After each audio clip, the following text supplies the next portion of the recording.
Thanks very much. The campaign to have another EU referendum, which calls itself the People's Vote, has been gathering pace. Among its leading supporters is the fervent pro-European, the former Prime Minister, Tony Blair.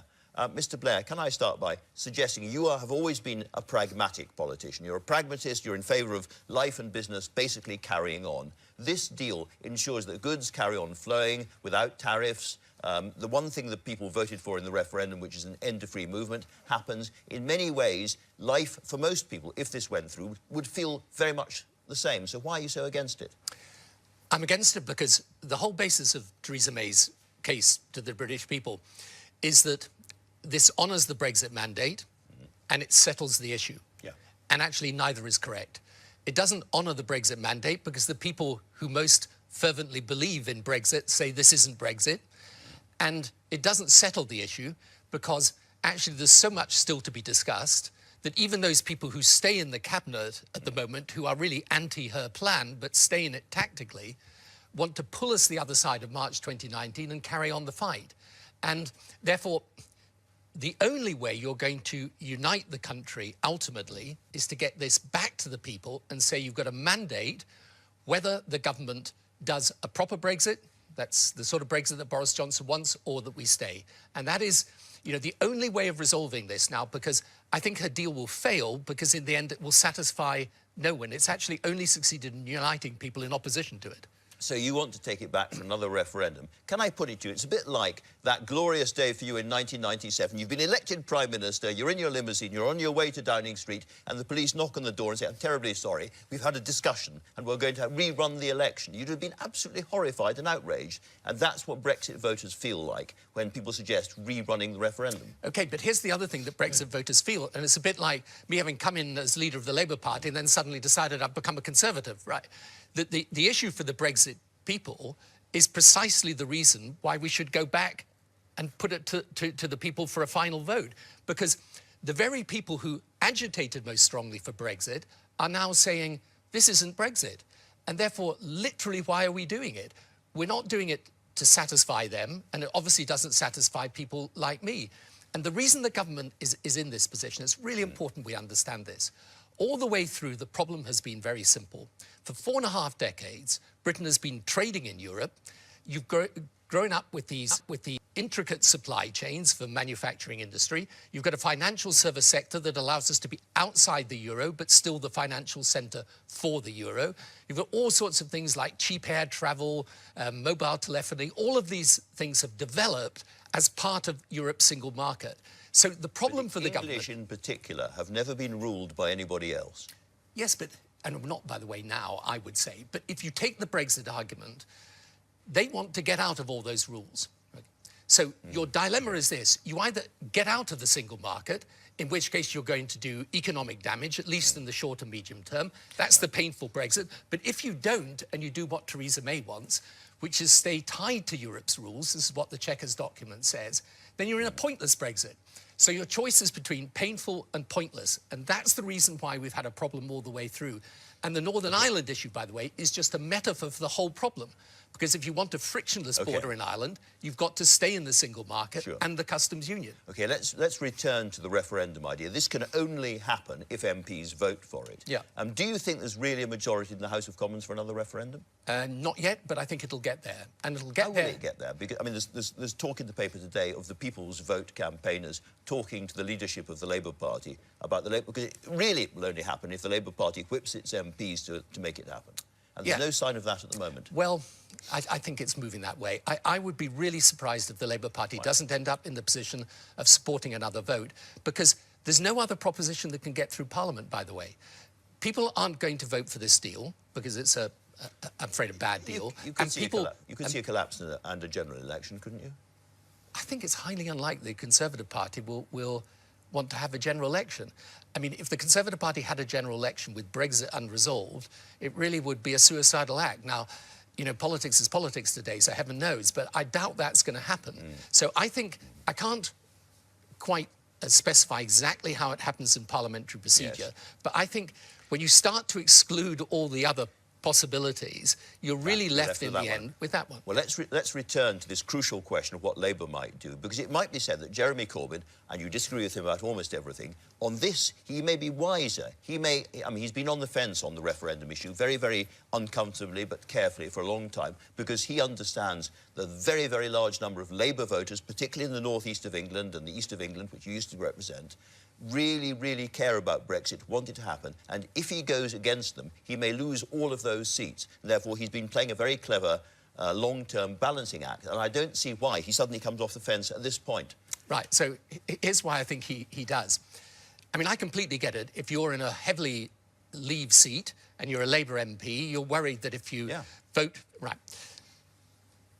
But these people who voted for Brexit, if they think what they're getting is not really Brexit, how are you appeasing them or making them happier because you're voting for Theresa May's deal?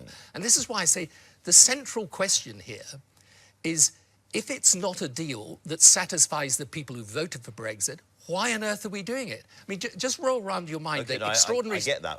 Yeah, but here's the point. If it isn't what those people who voted Brexit really want, why are we doing it? Because people voted for something, and this is something, right, you know, basically. But it's not what they voted for. And that's why I say to you, the curious thing is people say, well, look, if you have another referendum, you're going to divide the country.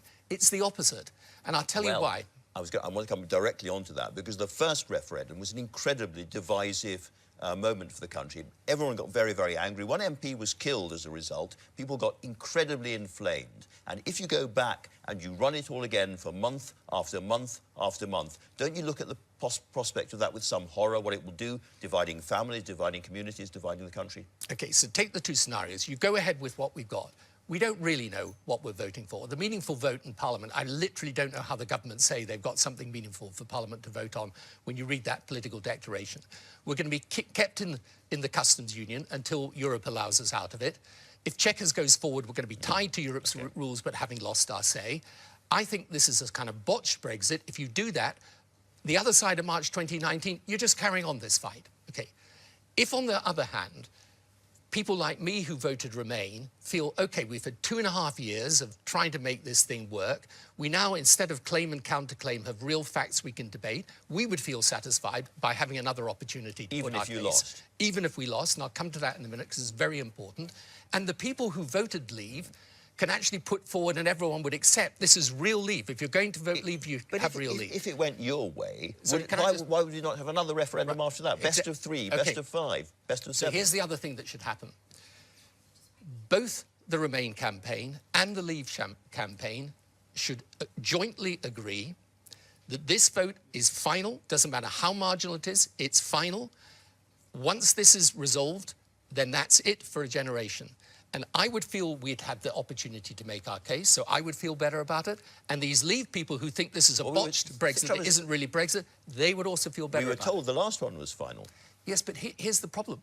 Since then, we've had 2.5 years of negotiation, and we've discovered there are many varieties of Brexit.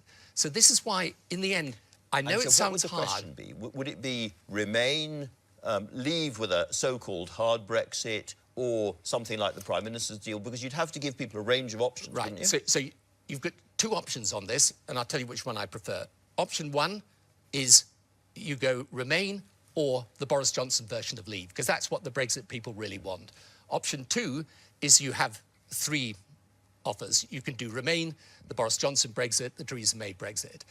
I personally think the first is simpler. You take the 2 propositions that actually have public support and you put it to the British people. If you do that, and it's a final say, and both campaigns agree this is it, whatever way we vote, that's it. And I promise you this, for people like me who voted Remain, if the country votes again to Leave... You accept? I accept it, and I'll get behind it and try and make it work. About a year ago, or 6 months ago, there was an awful lot of talk about Labour had gone to the left. There was a huge number of voters left in the centre of British politics. There was going to be a remaking of British politics, a new party. Perhaps you were going to be involved, perhaps you weren't going to be involved. Money was being raised. That's all over, isn't it? No, I think it's not all over. I mean, I'm not involved in it myself, but I think if you have a very left-wing Labour Party and you have a Brexit-dominated Conservative Party, you leave a big space in the middle. But I think, frankly, that for the moment is for another day. All right. I think right now what people realise is that Brexit's the issue and you've got to focus on that. OK, you are one, I think, of 4 living people who have done Theresa May's job. I just wondered, putting the politics to one side, what you make of her at the moment. Every day she gets up and she's assailed again by criticism from every single side. It may feel slightly familiar. Goes into the House of Commons for kind of crucial votes. There's cabinet revolts back behind her. What do you make of her performance as a practising politician looking at another? As a person, I have a lot of respect for it. I think she's shown resilience. I think she's shown a degree of courage and standing up and getting on.